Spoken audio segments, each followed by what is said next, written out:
So magandang balita po mga idol, Casimero Cuadrolas at Naoya Inoue 100% nang matutuloy ang laban matapos pong sabihin ni WBO President Francisco Balcacer na tuloy ang laban ni Inoue at Casimero fight. Alamin ho natin lahat po ng mga detalye. So alam naman natin, napakaganda ng pinapakita ngayon ng ating pambato angas ng Pinas Casimero Cuadrolas dahil ho doon sa huling laban niya kontra kay Luis Nery na KO niya sa loob po ng round 4 etong si Luis Nery. Pero ganito po kasi ang nangyari dyan. Nung nakalaban ni Inoue itong si Luis Nery, hirap na hirap itong si Inoue at napabagsak pa ni Luis Nery itong master ng Japan.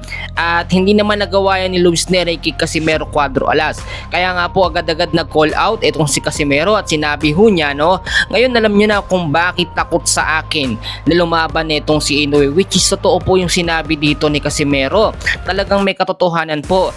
At doon po sa mga nakarang update, nag-post pa ito pong si Casimero sa kanyang YouTube channel at sinabi ho niya next fight o next na laban December 11 Naoya versus Casimero. So parang may sinasabi na ho dito si Casimero kung sino ang kanyang susunod na mga kalaban after o pagkatapos po kay Luis Nery at ito nga po yung si Naoya Inoue.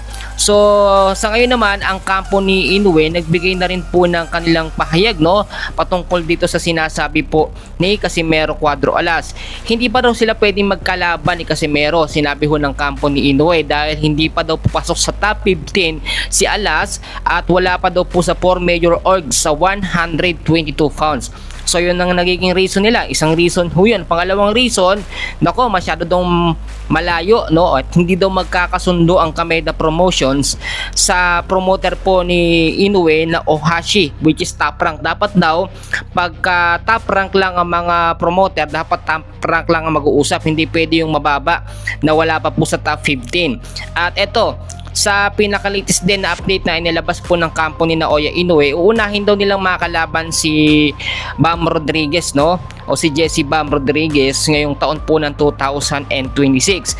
At sa katunayan, yung pong magiging laban ni Inoue at Jesse Bam ay mangyayari po sa mga susunod po na mga buwan or hanggang sa December. Ibig sabihin, walang mangyayaring laban po na Casimero at Naoya Inoue. Pero yung pahayag po kasi dito na binitawan po ng presidente po ng WBO na si Francisco Balcacer, sinabi ho niya na talagang ang Inoue at Casimero fight ay 100% nang matutuloy.